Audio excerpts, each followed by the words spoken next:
This week's cartoon is all about the fact that organisations are losing money hand over fist in an invisible kind of way, simply because of the way individuals across the organisation think, something that could be referred to as the cost of thinking, or perhaps more accurately, the cost of non-thinking.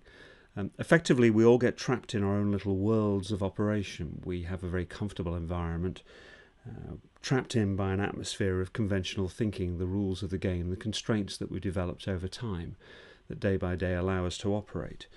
But effectively, by being trapped in this little world, we are oblivious to the fact that there's a whole universe out there that is ever expanding in terms of opportunity.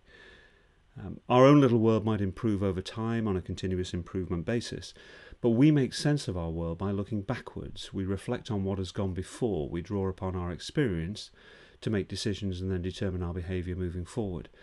And the issue is that the universe around us is expanding at an ever-increasing pace, completely independent of our own individual experiences.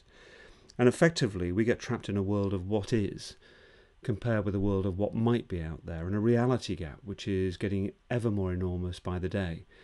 That reality gap transforms to cash, basically, in terms of freeing up money across the organisation. If you go back to the old total quality days, that sum of money will be estimated at somewhere between 30 and 50% of the turnover of an organisation, not the profit, but the turnover of an organisation. So the prize for breaking through this barrier is absolutely enormous. Now, what we need to do is to understand that there's a series of blockages that operate, that hold us back, simply because of the way we think. We have a series of blockages that hold us back from that world of what might be.